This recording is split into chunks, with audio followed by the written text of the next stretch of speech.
Hello, good morning students. તો ચેપ્ટરમાં આપણે ટૂંકા દાખલા જોઈએ છે લાસ્ટ બે વિડીયોથી, રાઈટ. આજે પણ આપણે એમાં હજી ટૂંકા દાખલા જોવાના છે. તો જોઈએ આજનો પહેલો દાખલો. જો બીવાય એક્સ બરાબર 0.75 હોય, યુ બરાબર એક્સ -20 અને વી બરાબર વાય -25. તો જે આપેલું એ લખી દઈએ. બીવાય એક્સ એટલે કે બી નિયત સંબંધાંક 0.75 આપ્યું છે. યુ બરાબર એક્સ -વી અને વી બરાબર વાય -25 આપેલું. યુ ને વી આપેલા છે. હવે જે ઇમ્પોર્ટન્ટ છે કે શોધવાનું શું કીધું તે જો તમે. બી વી યુ શોધો. તો પહેલાં તો આપણે ખબર હોવી જોઈએ કે આ બી વી યુ છે શું, રાઈટ. તો જુઓ બીવી યુ શું છે તે. તો આપણે બીવાય એક્સનું એક સૂત્ર ખબર છે જેમાં યુ ને વીનો ઉપયોગ થતો હોય છે. N sigma UV minus sigma U into sigma V છેદમાં N sigma U square minus sigma U whole square, બરાબર છે. અને આમાં આપણે જો રકમને નાની કરી હોય ગુણાકાર ભાગાકાર કરીને, એટલે કે સીનો યુઝ કર્યો હોય, તો બીજું આવે છે આમાં સી વાયના છેદમાં સી એક્સ, રાઈટ. તો આવું સૂત્ર આપણે આગળ આવી ગયું છે.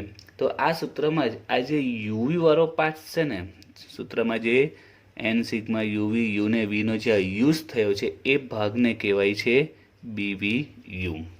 ખ્યાલ આવી ગયો બીવી યુ શું છે તે. સૂત્રમાં જે ભાગમાં આપણે યુ ને વી આ ભાગમાં યુઝ કરીએ છીએ એને શું કહેવાય બીવી યુ. એટલે કે આના પરથી આપણે ક્યાંનું બીજું બી સૂત્ર આવી રીતે બનાવી શકાય. બીવાય એક્સ બરાબર બીવી યુ ગુણ્યા સી વાયના છેદમાં સી એક્સ. ખ્યાલ આવી ગયો કે બીવી યુ શું છે તે. તો આપણા જે બેઝિક મૂળ સૂત્ર હતું જેમાં આપણે યુ ને વીનો યુઝ કરતા હતા, બરાબર છે. જે મૂળ સૂત્ર જેમાં યુ ને વી યુઝ કરતા હતા, તો આ જે આટલો ભાગ છે એને શું કહેવાય છે, તો આટલા ભાગને કહેવાય છે બીવી યુ. એટલે આખું સૂત્ર બને બીવાય એક્સ બરાબર બીવી યુ ગુણ્યા સી વાયના છેદમાં સી એક્સ. ક્લિયર થઈ ગયું, બરાબર છે. સૂત્ર કઈ રીતે આવે છે તે એમ. તો બસ આમાં આપણે એ જ કામ કરવાનું છે કે બીવી યુ શોધવાનું કીધેલું છે અને બીવાય એક્સ આપેલું છે. હવે સી વાયના છેદમાં સી એક્સ તો અગાઉ સમજાવેલું છે, બરાબર છે. આ ચેપ્ટરમાં પણ અને અગાઉના ચેપ્ટરમાં પણ અત્યારનો ખાસ યુઝ થવાનો છે એટલે એકવાર હું ફરીથી રિવાઇન્ડ કરી દઉં છું. માની લો કે યુ બરાબર એક્સ -10 છેદમાં 50 છે, બરાબર. અલગ અલગ સિચ્યુએશનમાં સી વાય ને સી એક્સ સમજાવી દઉં છું એટલે કન્સેપ્ટ એકદમ ક્લિયર થઈ જશે, બરાબર છે. યુ બરાબર એક્સ -10 છેદમાં 50 છે. તો અને વી લઈ લઈએ. વી બરાબર વાય -20 છેદમાં 40 છે. તો સી વાય ને સી એક્સ, તો સી વાય પર સી એક્સ ને સી વાય કોના પરથી મળે તે, તો યુ પરથી મળે સી એક્સ અને વી પરથી મળે સી વાય, બરાબર છે. યુમાં શું હોય સી એક્સ હોય ને વીમાં શું હોય સી વાય હોય. તો આમાં સી એક્સ કેટલો ને સી વાય કેટલો, તો જે સંખ્યા વડે આપણે ભાગાકાર ને ગુણાકાર કરીએ તે આપણા માટે સી એક્સ ને સી વાય કહેવાય, બરાબર છે. જે સંખ્યા વડે ભાગાકાર ગુણાકાર થયો હોય તે. તો હું બીજા પણ થોડા ઉદાહરણ લઈ લઉં છું.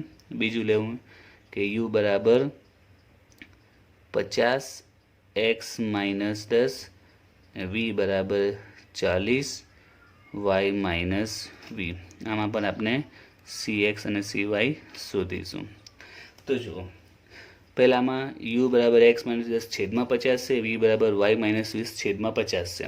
તો આ એક્સ -10 ને આ વાય -20 એ તો આપણે ખબર છે કે અહીંયા એ 10 છે, અહીંયા બી 20 છે. એક્સ -a ને વાય -b આવતો રહ્યો, આ બરાબર આ એ અને બી છે.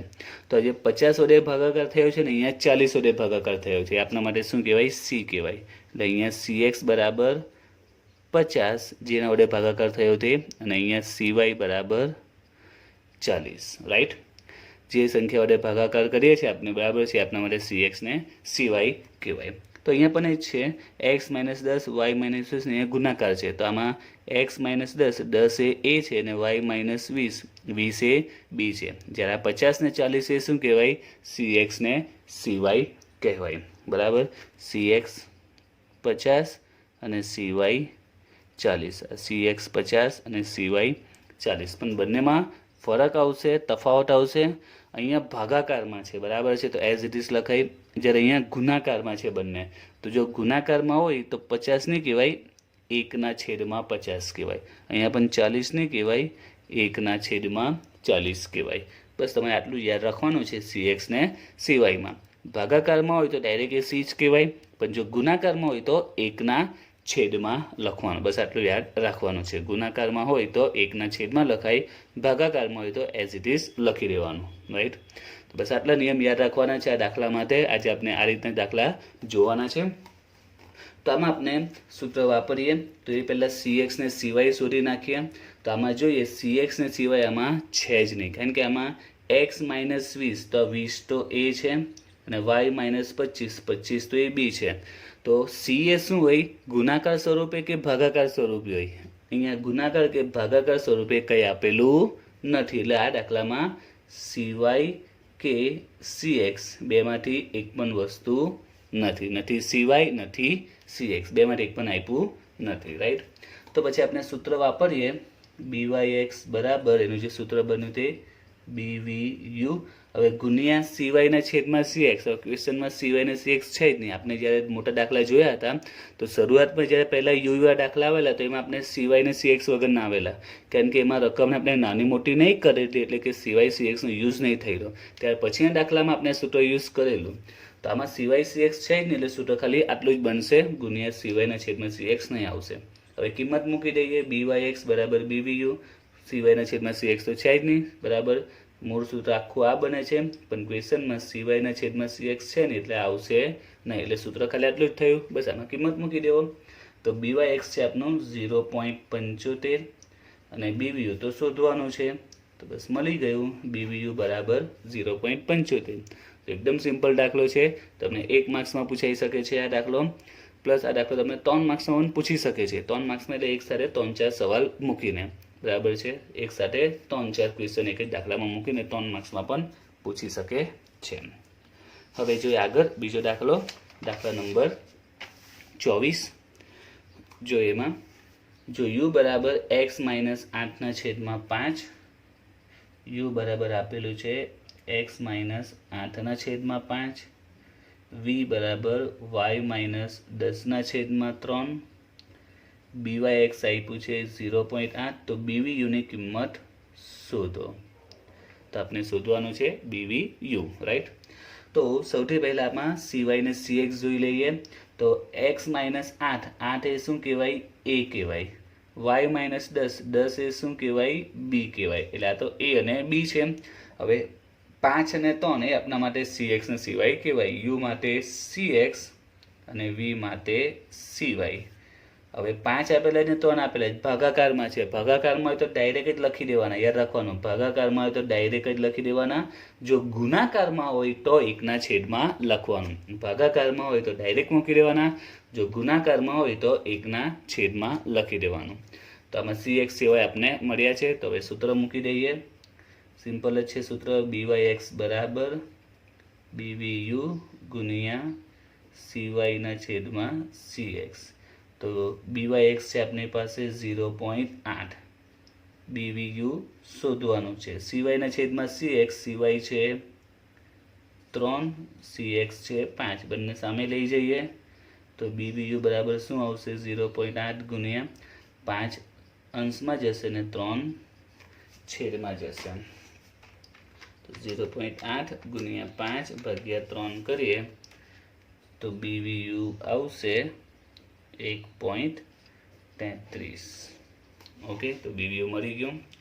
તો દાખલા એકદમ સિમ્પલ છે. તમારે CX ને CY યાદ રાખવાનું છે, કઈ રીતે મળે તે, અને આ સૂત્ર યાદ રાખવાનું છે. તો આગળ નેક્સ્ટ, જો u બરાબર 20x - 10 હોય, u બરાબર 20x - 10, v બરાબર y - 30/20, BYX છે 0.40. તો શોધો BVU શોધવાનું છે. તો આમાં પણ સૌથી પહેલાં CX ને CY લઈ લઈએ. CX કેટલું આવશે અને CY કેટલું આવશે. તો x - 10 10 A છે, y - 30 30 એ B છે. બરાબર. તો પછી CX ને CY કેટલો, આમાં CX કેટલું કહેવાશે 20 ને આમાં પણ 20 જ છે, બરાબર છે, બંનેમાં 20 છે. તો ભાગાકારમાં હોય તો ડાયરેક્ટ લખી દેવાનું, ભાગાકારમાં છે તો જેમ છે તેમ લખી દેવાનું. આ ગુણાકારમાં છે, ગુણાકારમાં હોય તો શું લખાય, 1ના છેદમાં લખાય. તો બસ આ મેન યાદ રાખવાનું છે. ભાગાકાર સ્વરૂપમાં હોય તો ડાયરેક્ટ જ આવી જશે, પણ જો ગુણાકાર સ્વરૂપમાં હશે તો 1ના છેદમાં જશે. હવે સૂત્ર મૂકી દઈએ, BYX બરાબર BVU ગુણ્યા CYના છેદમાં CX. હવે યાર સૂત્રમાં કિંમત મૂકવા પહેલાં ભાગાકારમાં હોય તો તમારે ભાગાકાર કરી નાખવાનો, એટલે અહીંયા આપણે ઇઝી બની જાય. 1ના છેદમાં 20 છે તો એનો ભાગાકાર કરી દઈએ, 1ના છેદમાં 20 0.05, એટલે કિંમત મૂકવામાં 1ના છેદમાં એવું લખવું નહીં પડે, ડાયરેક્ટ કેટલા મૂકી દેવાના 0.05. તો જો હવે BYX છે 0.40, BVU શોધવાનું છે, CYના છેદમાં CX, CY છે 20, CX છે 0.05, ભાગાકાર બી કરી નાખીએ, 20/0.05 તો 400 આવે છે. 0.40 બરાબર BVU ગુણ્યા 400, 400 આ બાજુ છેદમાં જશે, 400ના છેદમાં 0.40, સોરી ઊંધું લખાઈ ગયું, 0.40ના છેદમાં 400. તો જવાબ આવે છે BVUનો 0.001. હવે જોઈએ આગળનો દાખલો, દાખલા નંબર 26.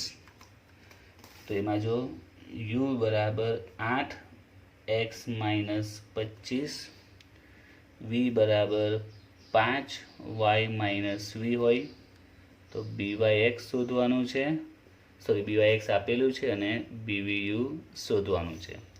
તો હવે તો ક્લિયર થઈ જ ગયું હશે, CX કેટલો અને CY કેટલો.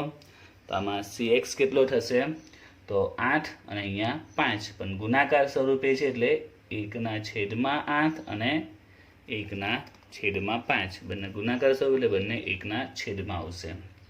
હવે સૂત્ર BYX બરાબર BVU ગુણ્યા CYના છેદમાં CX. BYXની કિંમત 1.25, BVU શોધવાનું છે. આ 1ના છેદમાં 8 અને 1ના છેદમાં 5 છે, એને આપણે પોઈન્ટમાં ફેરવી નાખીએ, ભાગાકાર કરી નાખીએ તો આવશે 0.125 અને 1ના છેદમાં 5નું 0.2. હવે કિંમત મૂકી દઈએ, CY 0.2, CX 0.125.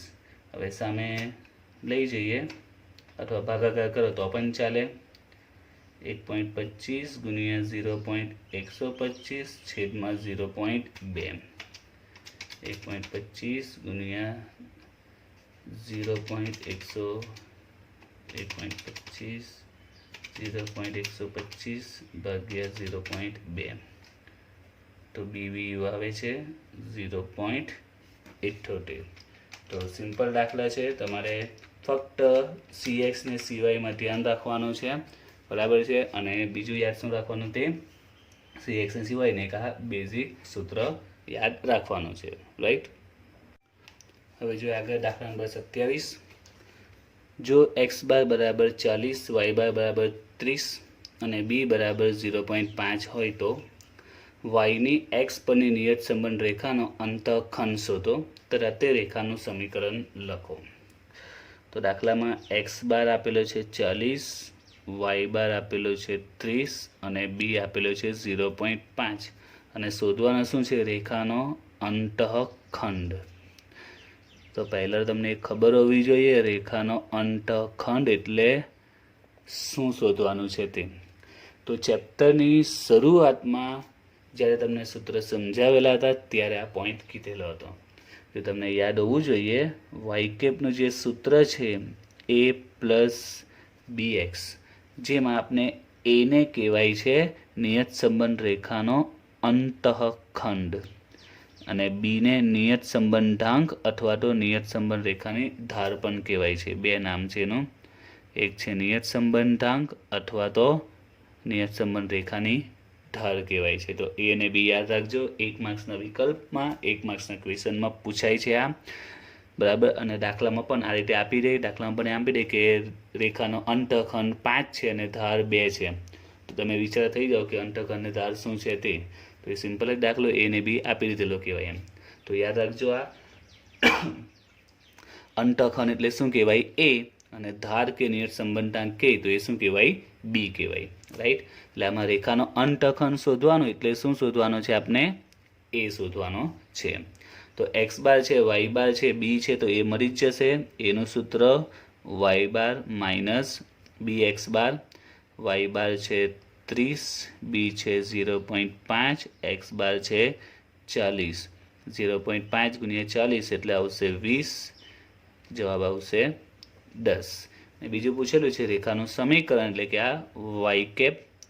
તો એ પ્લસ બી એક્સ, એની કિંમત 10, બીની કિંમત 0.5 એક્સ.